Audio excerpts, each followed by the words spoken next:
Rediscover God's Word, verse by verse, chapter by chapter. This is Real Bible Study with teacher Tom Bradford. Welcome to Torah class.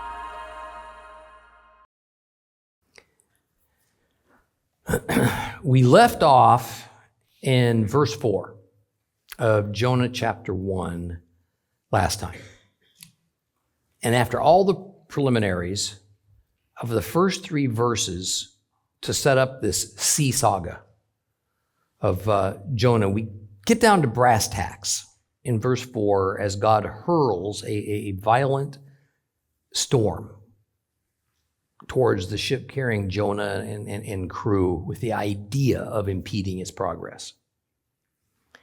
Now, I said in the introduction to the book of Jonah that it is generally agreed among Bible academia that it is perhaps the most complex, most challenging book of the Bible to properly translate and interpret, even though on the surface it seems to be not too much more than a basic child story about a man falling overboard and getting swallowed by a whale. Therefore, I'm going to warn you in advance that in today's lesson, things are going to get necessarily technical. They're going to get pretty detailed so that we can ascertain the true meaning of Jonah's story and then be able to apply it to our understanding of God and his very nature. This meaning is wrapped up in how the world operated in the 8th century BC.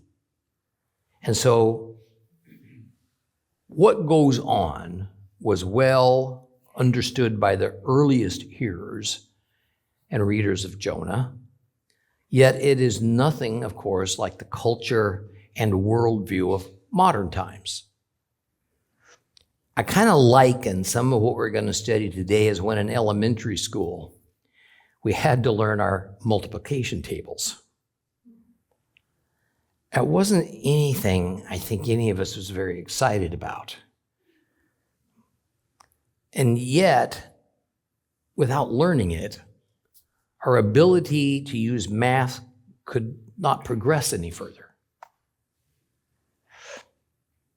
To get there, we're going to take a couple of short detours, with one of them involving a seemingly simple conversation that Jonah has with some sailors on the ship he's hired to take him to Tarshish. And it involves him revealing his identity. So let's reread Jonah chapter 1, but let's start at verse 4. So open your Bibles to Jonah chapter 1, and we'll start with verse 4.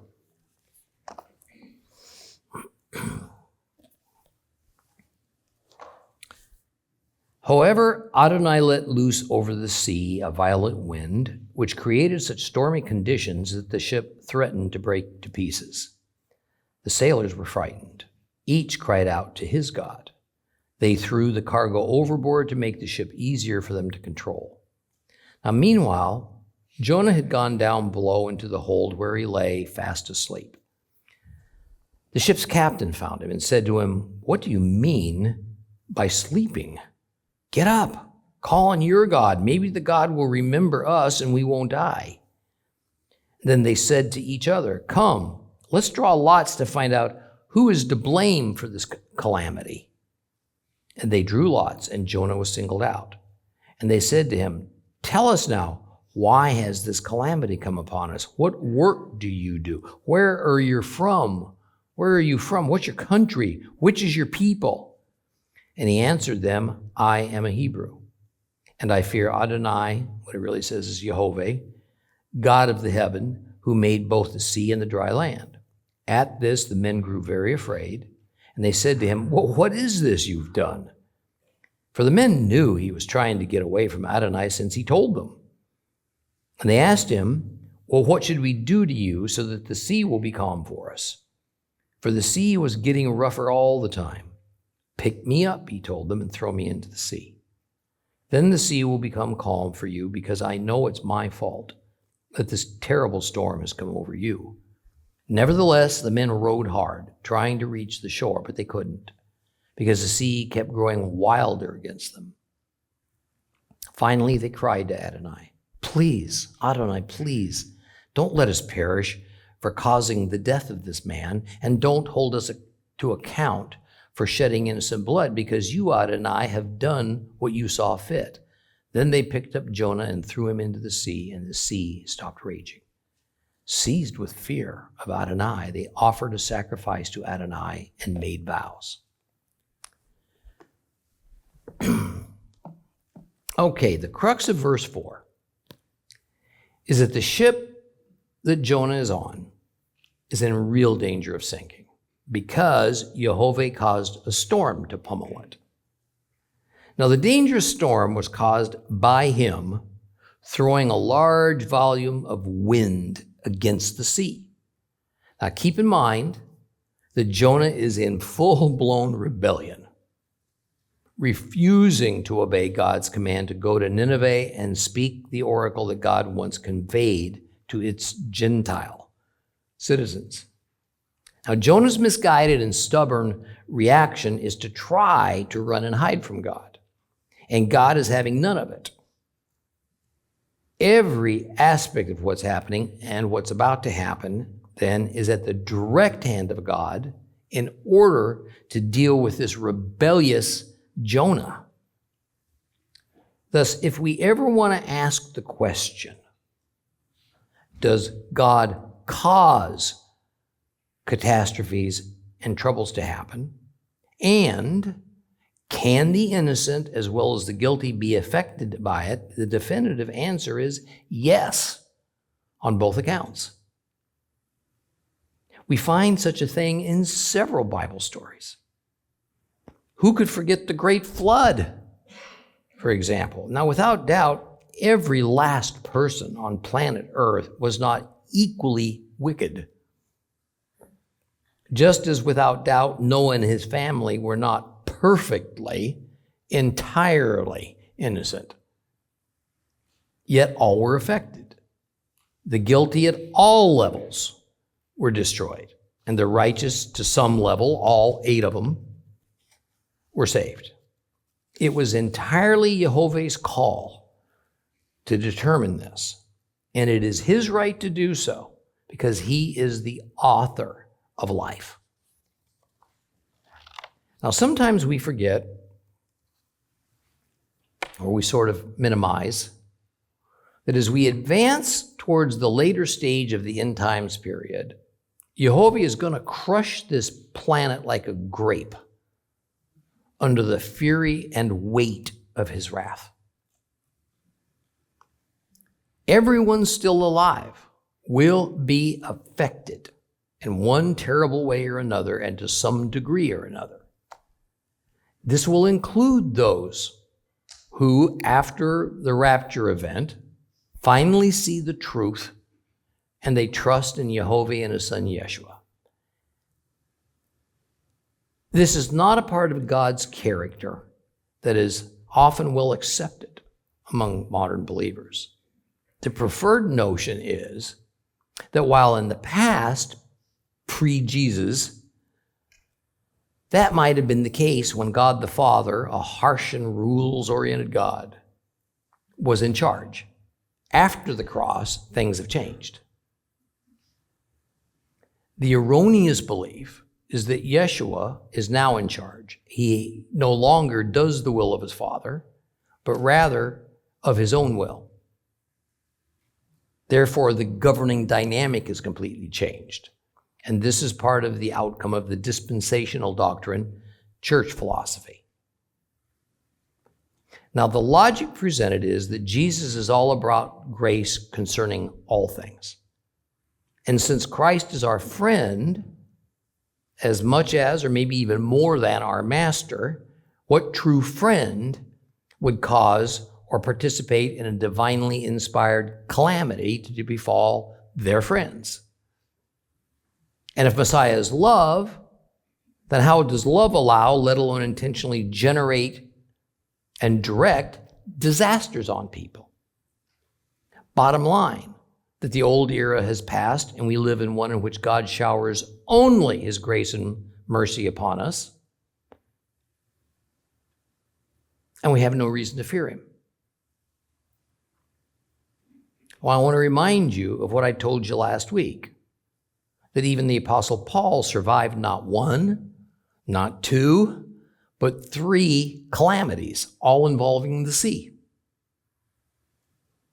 involving everyone on board those 3 vessels, not just him. God either changes or he doesn't. And since he is inherently perfect, then the notion of God changing is an oxymoron. God the Father is still in charge with his son Yeshua as his agent, so to speak. God still causes, some cases allows, various disasters to occur in order to achieve his own purposes and to advance his goal of redeeming his creation. Even though most times we might not know he did so, except in hindsight, when those purposes become revealed. I cannot say it strongly enough, fellow believers. It is not our position to put God on trial, to see if his true character is right or fair, or to ask him to change his character to fit our ever-evolving parameters. Jonah is in the midst of discovering that as well, even though clearly he doesn't really get that just yet. Now, verse 5 begins a split between the way the ship's crew handles this sudden tempest versus the way that Jonah does. Now, the crew is depicted as afraid and panicked, while Jonah is virtually oblivious to it. The crew's reaction is to cry out, each man to his own gods. Actually, what the verse says is, each man to his own Elohim.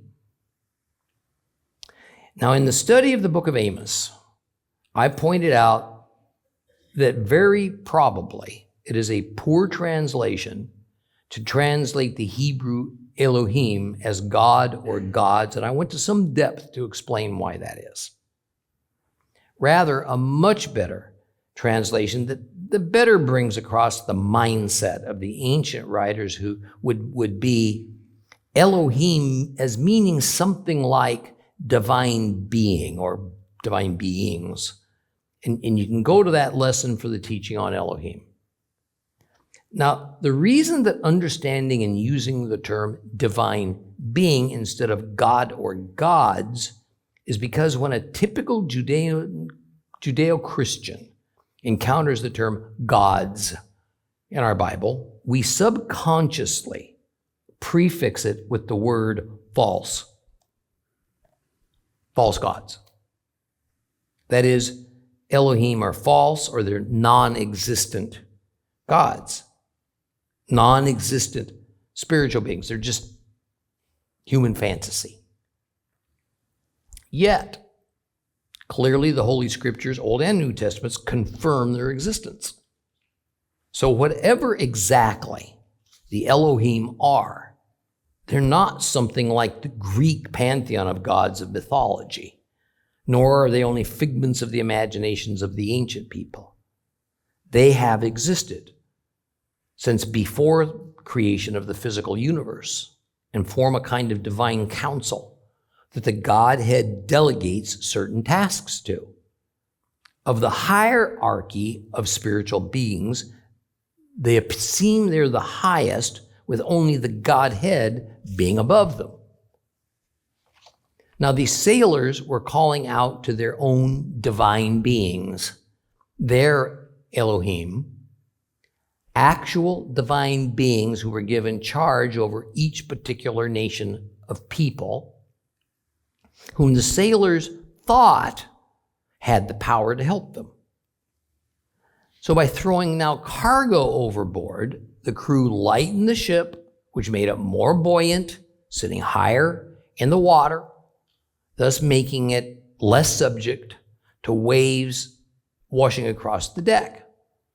Now, to do so was rather standard procedure in a sea emergency such as this one. It is for us to just presume that they had already called out to their own Elohim for help, but no help had arrived. The storm had not abated. So now they take matters into their own hands and start throwing valuable cargo overboard. Now, make no mistake, throwing cargo overboard is a drastic, last-ditch effort to save their lives and their vessel. I mean, the cargo is the point of the voyage in the first place. It's what they are getting paid to do. So to jettison it is a very serious and expensive matter. Now, another plot angle that we need to bake into this story is that it would have taken some time for the crew to throw sufficient cargo overboard to do any good. The sequence of events that we read in the story is not bang, bang, bang, like the brevity of the narration makes it feel like to us.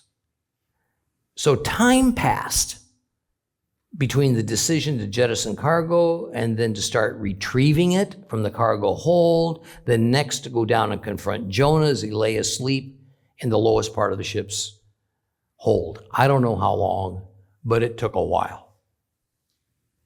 My take is that Jonah was merely pretty tired and exhausted.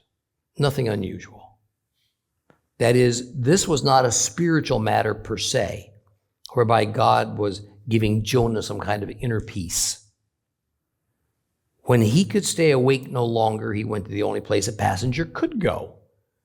And that's one of the cargo decks below. That's it. And he found a space to sit, or maybe to lie down just as the storm erupted. To the ship's crew, Jonah was but human cargo. It wasn't his duty or his job to help them with the ship. Well, as the crew climbed up and down from the upper deck to the cargo hold to grab cargo and throw it overboard, the captain of the ship suddenly realizes that Jonah's down there sleeping. And so he comes upon the sleeping, or at least the dozing, Jonah, who must have found a place between some of the baskets or crates to rest. The captain confronts him. He wants to know why. Maybe it's how. He is sleeping through all this turmoil. And he insists that Jonah call upon his own personal Elohim for help, noting that perhaps Jonah's God, Jonah's Elohim, will care enough to do something about their perilous situation. Now, in the English language and in the culture of the modern West, the words said to Jonah probably sound like the captain's frustrated or he's just incredulous over Jonah's casual behavior towards this life-threatening situation, but that might not be the case. This may be most likely simply the narrator's typical economy of words at play.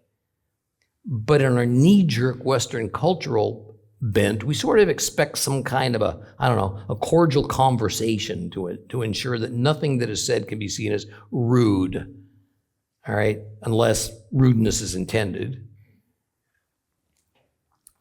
So was the captain being rude? Well, I think he was surprised to find Jonah dozing and calm. So asked him immediately to wake up and beseech his Elohim for help, since everybody else has, but to no avail, because the boat's going to sink at any moment.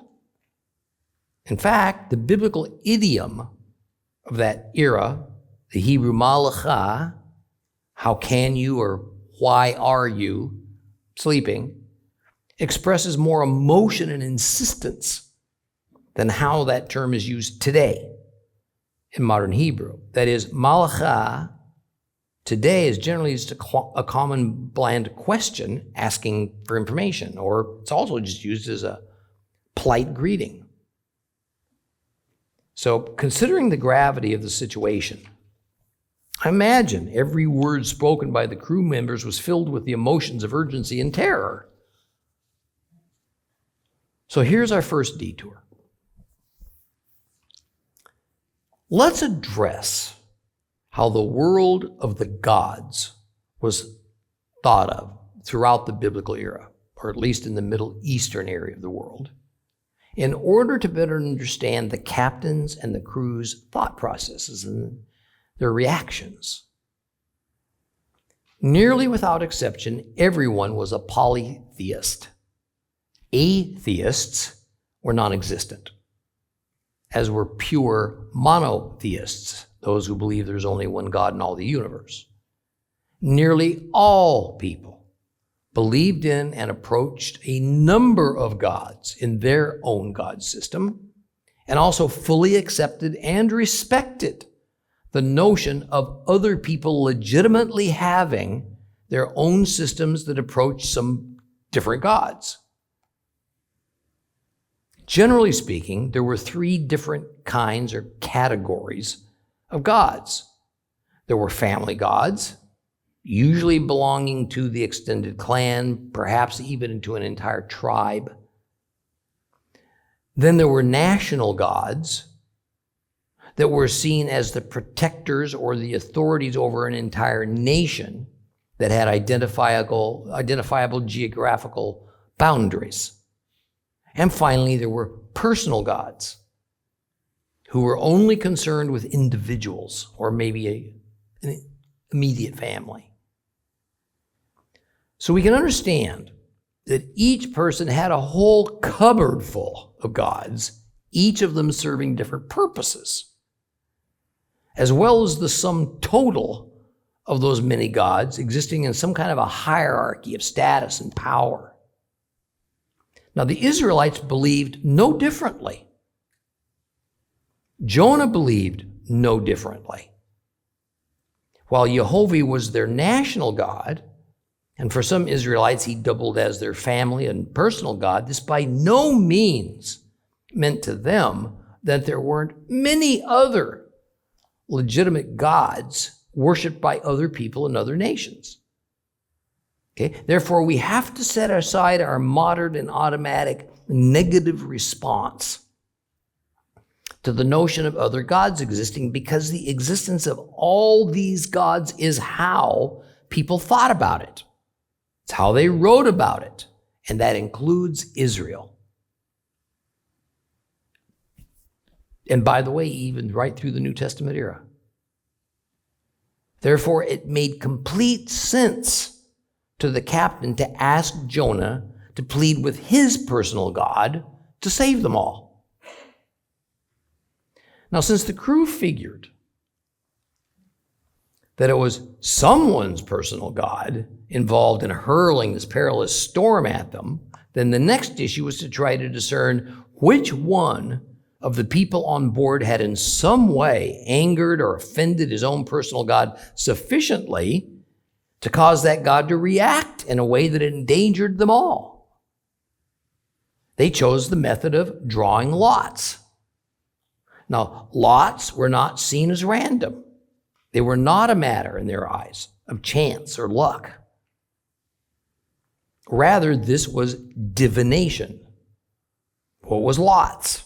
Well, lots were one of a few ways in ancient times to solicit a clear answer from the gods for a situation that needed to be resolved immediately.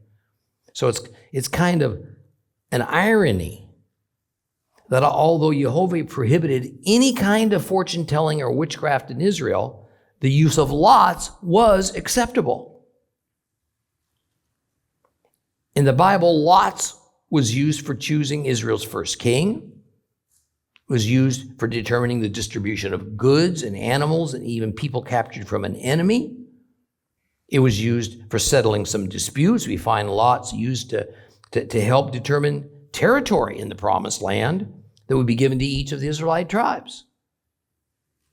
The famous Urim and Thummim that the high priest of Israel used at times to determine specific answers for specific questions about God's will was just essentially a kind of lots. Probably what the sailors used was something like dice. And Jonah would have had no issue with that because it fit perfectly with his Hebrew faith. Proverbs 18:18, casting lots puts an end to strife and it separates powerful disputants. Proverbs 16:33, one can cast lots into one's lap, but the decision comes from Adonai. Jonah 1:7 says, they indeed cast lots. And Jonah was selected as the clear-cut culprit. Now that Jonah's found out, they want to understand better what's happening and why. Therefore, the sailors ask 4 questions of Jonah. What's your mission? That is, what is the purpose for your traveling to Tarshish? Second, where do you come from? Now, this means where he had been residing most recently. Third, what do you call your homeland? Where is your national birthplace? Okay. And fourth, to what people do you belong? What's your ethnic loyalty? Now, these 4 questions, when answered, essentially establish Jonah's identity. Now, while we might see some of these questions as overlapping, it is not just 2 ways to see the same thing. That's not how it was to them. Now, the crew, who were from various homelands and ethnicities, had some inkling that Jonah was from an area not far from the port from which they had sailed, Joppa. And it's probably a good assumption that all the sailors spoke a common language, probably a common Canaanite dialect such as Aramaic, and that it was a language that Jonah was familiar with enough that they could hold a rather complex dialogue. Now, Jonah perfectly understands the reason for these 4 questions, so he answers quite forthrightly in verse 9. This begins the part of today's talk that I warned you about at the beginning, because it's going to get very technical. I know you all can grasp it if you'll just focus for the next few minutes. And I assure you that it will make a practical difference in your understanding of the Bible in general if you'll just hang in there. Okay. Jonah responds to the captain's questions by saying, I am a Hebrew. Simple enough.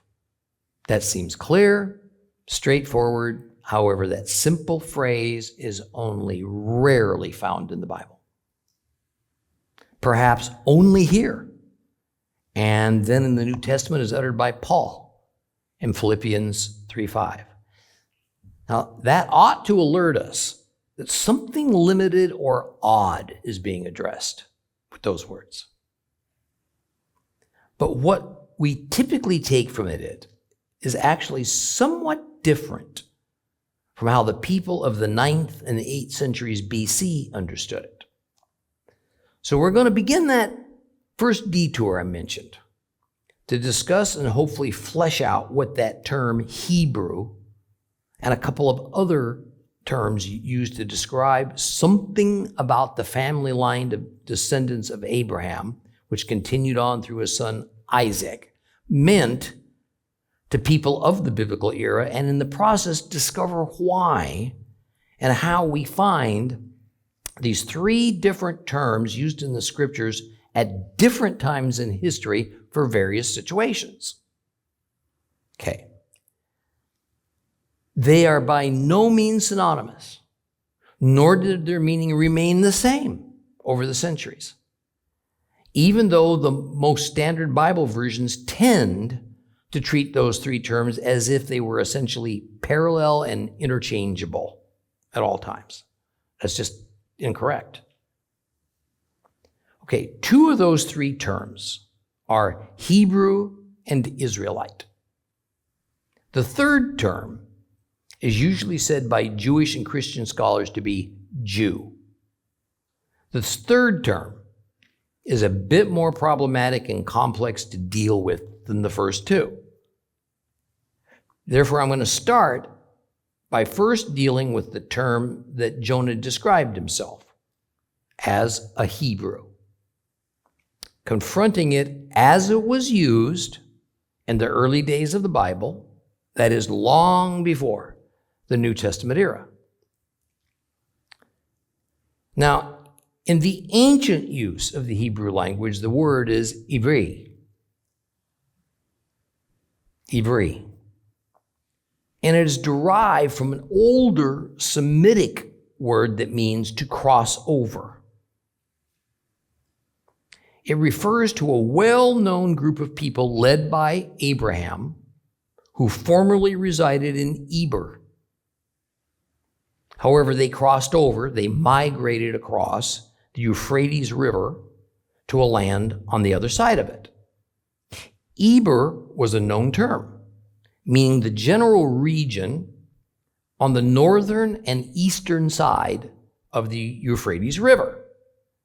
And the reason they referred to that land as Eber is because it was named for their famous ancestor, Eber, who, as listed in the Bible list of generations, was 14 generations removed from Adam, 7 generations removed from Enoch.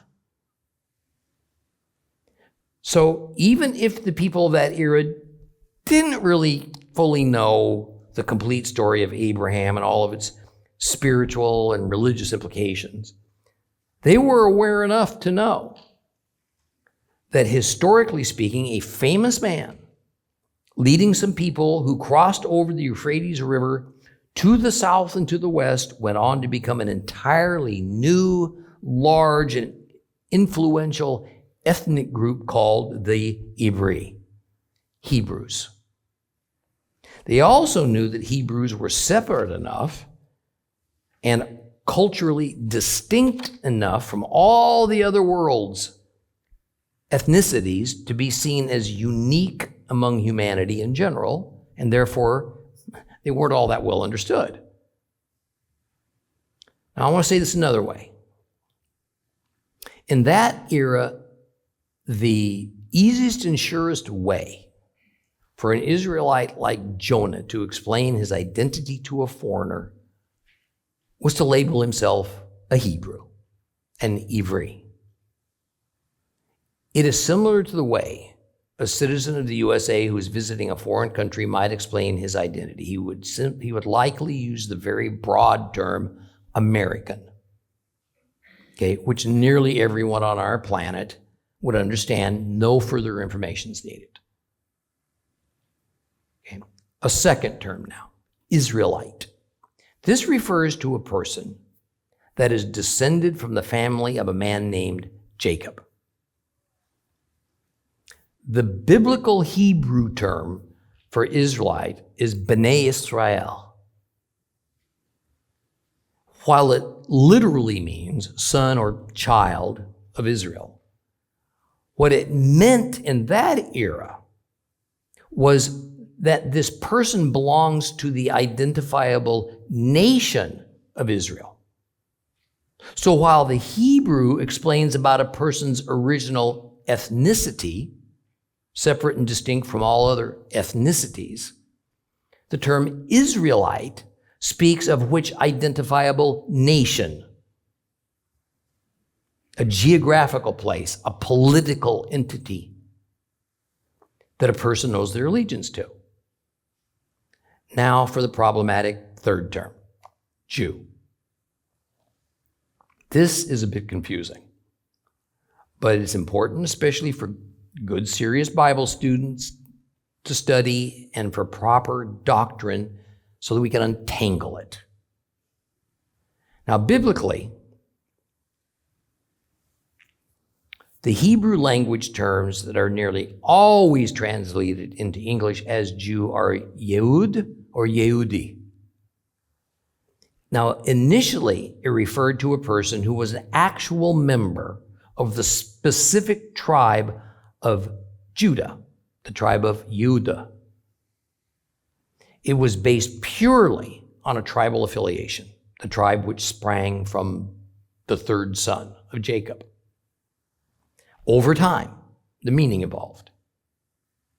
After Israel entered the Promised Land, it evolved slightly to include living in a particular geographical territory that the members of the tribe of Judah occupied there. So we have a progression in the Bible of what that word meant based on which time in biblical history that we're exploring. Put it another way. At first, Judah was simply the name of an individual. This was Jacob's third son. Once Judah's own family grew large enough to become its own tribe, which took many generations to grow to that size, then the term Judah came to refer to his extended family, a specific tribe, the tribe of Judah. However, once the tribe of Judah migrated and it entered into the Promised Land, and then it was assigned its own territory, the term more referred to that specific territory. But it also included the identity of the people who counted themselves as residents of that territory of Judah. Later still, after David's and then King Solomon's death in the 10th century BC, Judah went from being a tribal territory to become its own full-fledged, sovereign, and recognized nation with its own king. At that point, the meaning of the Hebrew terms Yehud and Yehudi evolved into indicating a particular nationality called Judah or Judahite in English. A long time after that, after the northern kingdom of Israel was exiled from their own national territory by Syria, and later after Judah's exile to Babylon, and then later still after their return to their former territory, the terms Yehud and Yehudi were used to describe the returned exiles and all who accompanied them. And we know that some of the exiles of the Assyrian conquest, some from that group we call the 10 lost tribes of Israel, joined those coming home from Babylon. The English words adopted to identify this group, still called Yehud or Yehudi in Hebrew, was Jew. More time passed, and the terms Yehud and Yehudi further evolved to more refer to the particular religion that was practiced and had less to do with exactly where those folks were located. Again, the word chosen by most English translators just remained Jew. Now, I realize that none of this might matter to a casual Bible reader, but for you serious students of God's Word, these differences are a significant ingredient to properly understand what we're being told. I mean, it truly matters. So a few decades now, after the 70 AD destruction of Jerusalem by the Romans, the era of the rabbis, and along with it, the term Jew acquired an even broader meaning, as generally anyone who followed a religion that was now more formally known as Judaism. Today, in the 21st century, after nearly 2 millennia of adding new traditions and customs and of Jewish people migrating to every part of this planet, even the rabbis can't agree on exactly what a Jew is or how to define the term. Must it include a genetic attachment to Jacob? If so, how could that ever be proved? Does it only refer to a practicing member of their religion, Judaism? Might it be a person whose family history shows that some of them practiced Judaism, regardless of their own ethnic background, that is, no genetic tie at all Jacob was needed? Does one have to even believe in the God of Israel to be considered a Jew? In modern times, the answer is a firm no. Of course, that depends on which rabbi you might talk to. So in our day, the term Jew is very flexible and it's hazy. Something that mostly indicates some level of identity with some claim of allegiance to a group of people that historically practiced some level of Jewish traditions and laws that began with the return of the exiles from Babylon. Therefore, there has been a pretty contentious ongoing debate among Jewish leaderships in modern Israel as to what to call and how to consider these exiles of the Assyrian conquest of the northern kingdom of ancient Israel, something that's completely separate from the Babylonian conquest of the southern kingdom of Judah, who are now coming home to Israel in ever-increasing numbers. Many of the folks, they don't want to be called Jews,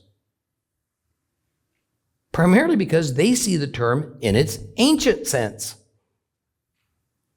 as meaning a combination as a member of the tribe of Judah, which they certainly are not, along with the religion they uniquely practice called Judaism.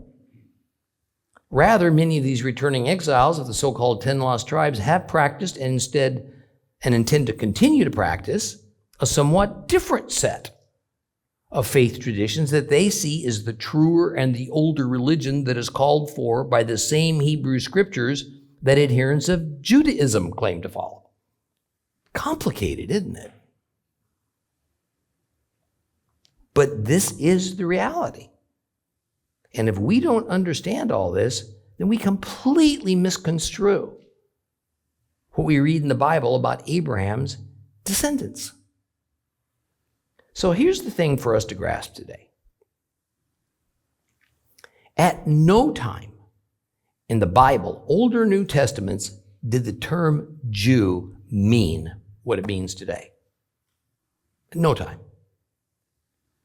It's an anachronistic term. That means that while we use it today, we should not read it back into the Bible because it wasn't in use back then. Rather, when in Hebrew or in its Greek equivalent, the term Yehud or Yehudi mostly referred to the residents of the territory belonging to the tribe of Judah. Once we get to the Roman era, in other words, this is the time of the New Testament, the Greek language became dominant, and the term Ioedos was used because of the spread of the Greek language as the preferred language throughout the Roman Empire. Therefore, we find the Greek word Ioedos in the New Testament as a replacement for the Hebrew Yehud or Yehudi. Now, depending on the biblical context in which it is used, Ioedos meant either a person who followed the religion that the people of Judah did, or it meant a person who was the resident of a Roman province called Judea. When we read the New Testament, we find that those folks claiming family ties to Jacob who live in Judea call themselves Judeans to distinguish themselves from other descendants of Jacob, other Israelites who lived in other places than Judea. For example, folks descended from Jacob who lived in the Roman province of the Galilee, like Yeshua, like all of his disciples. Guess what they called themselves? Galileans. Other descendants of Jacob who lived in faraway places in the vast Roman Empire, but had next to no connection to the Holy Land, simply because of the great distance from it that they lived, yet still they identified themselves to some level to the Israelites living in the Holy Land. Well, they were also called Ioedos. So here's the thing we need to understand when reading the New Testament.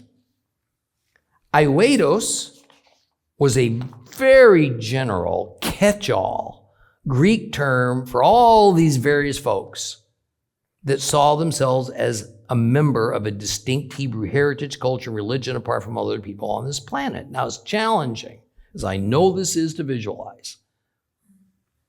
The reality is that languages have always evolved. And by the way, this includes English. And circumstances and history, that's also evolved.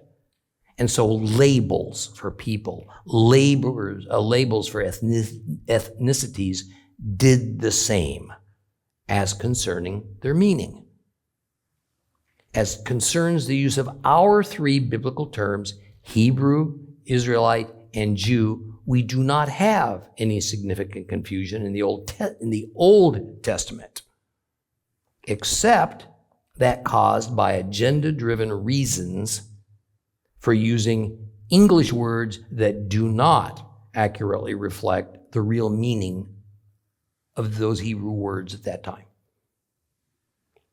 The confusion exists mainly in our New Testament.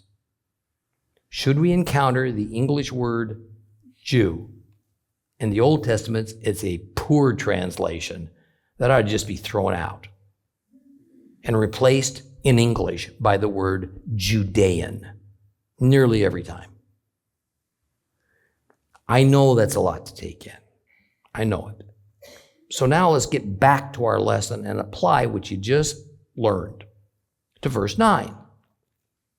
Jonah identified himself as Hebrew, which immediately told his counterparts on the ship he was very different from them. They would immediately know Jonah has a different God. He has a different God system from theirs. Next, Jonah says he fears, that is, he has a religious allegiance to the Lord, the God of heaven. This is another incorrect English translation. Even though, generally speaking, every English Bible one can consult uses these same or very similar words, it misses the mark in a very crucial way. First, the English term Lord, Adonai in Hebrew, doesn't even appear there. Rather, the word that appears in the Holy Scriptures is Yehovah, God's formal name. This is critical, because if Jonah didn't give the captain and the multi-ethnic crew a formal name for his particular God, then those sailors he was talking to would have no idea which God he was even talking about, and which God was entirely the crux of what they were asking Jonah about. That was the answer to their question. Now imagine you and I are having a conversation about cars. I love cars. Out of curiosity, you ask me what car I drive. And I respond, it's an automobile. Well, that imparts no information to you whatsoever. What you're asking for, of course, is the formal name, the particular brand, the particular model of the car I drive. See, it works the same in the Bible as regards gods. When the term God or Lord or Elohim appears, these are all somewhat generic terms, like the way we use the word car. For anyone of the biblical era, no matter the culture, what mattered is the name of one's God or Lord or Elohim, so that that particular one is properly identified, because there were so many of them. Jonah told the sailors that the particular God he worshiped as a Hebrew is named Yehovah. But even more, where in our Bibles it has Jonah continue to further explain his God's identity with the God of heaven who made the sea and the dry land, this is also misleading and a poor English translation. The Hebrew word that Jonah uses is actually the Elohim of heaven. And Elohim does not mean God, it means divine being. Or even more specifically, it is referring to a particular named category of spiritual divine beings. Jonah then goes on to explain which Elohim of heaven he bows down to, because it was understood there was more than one. Jonah's God is the Elohim above all other Elohim. He uniquely made, he created the sea and the dry land. That is, Jonah says that Jehovah, his Elohim, is the one God who literally made planet Earth. Jehovah is the creator. And as I've stated before, Elohim is not the Hebrew for God. Yah is the specific Hebrew word for the God of the Bible. The God of Abraham, Isaac, and Jacob. Yah refers only to Jehovah. My conclusion is that Elohim is God or gods. Why is that done? It is the Bible translators flat out didn't know what Elohim actually meant. Or perhaps it's because to acknowledge it, well, that challenges long-established Christian doctrines. Or perhaps it could cause us to veer away from a Greek cultural understanding of what is meant. And Greek is the perspective of understanding the Bible that is virtually universal in Roman Western Christianity. Now, I urge you, look up the Torah class lessons on the book of Amos, lesson numbers 10 and 11. You're going to get a lot more thorough understanding on the meaning of Elohim, and it matters. Now, verse 10 begins literally with the men feared a great fear. That is, Jonah's admission took their already heightened anxieties to another level. These men were caught as collateral damage in a power struggle. A power struggle between Jonah's offense of some sort and his God's violent reaction to it. The crew was powerless because this God was unknown to them, and even though they may well have heard of him, it's an odd irony. We have a situation here whereby Jonah fears Jehovah in the sense of fear is meaning recognizing his sovereignty, yet openly rebels against him. But the crew of the ship fears Jehovah in the sense of being in terror of him and his power, but don't recognize his sovereignty over them. See, this is an excellent illustration of how the ancients thought the gods worked, how their personal relationship with the gods worked. Jonah is confronted by a fearful crew. Well, now they're angry. What have you done? They tell him. What have you done? That is, they figured out that their ordeal is because of this Hebrew, Jonah, that they're transporting. They had no idea when he booked passage that he was in the midst of angering his personal God. And since these men were religious, well, they fully understood just how serious Jonah's actions were. It was as if they were innocently tied to a person that has weighted himself down with rocks, intent on jumping into deep water and committing suicide. So the final words of verse 10 no doubt came after some further interrogation of Jonah, whereby he confessed that it was his offense against his God that was causing this problem, and was that what he refused to do was to do as he was told, and he decided to run away from God. Great, they thought. Oh, this is just great. Now what? Well, the now what starts to take form in verse 11. The crew's hope is that since Jonah is a prophet of this God, he might know how to appease him in order to save their collective lives. No doubt each of these men worship one or another of the Baals. So they thought about it in those terms. They beseeched Jonah to explain to them what they need to do, since they're unfamiliar with how Jonah's particular God operates. And when we realize the terrible, the dangerous situation they're in, and that this is Jonah's fault, well, the crew's they're behaving rather rationally. They're not seeking vengeance against Jonah. Well, the lightening of the load by throwing heavy cargo overboard seems to have bought the crew a little bit of time. Jonah's solution to their dilemma that opens verse 12 was absolutely shocking to the men. Shocking. Jonah says, "Pick me up.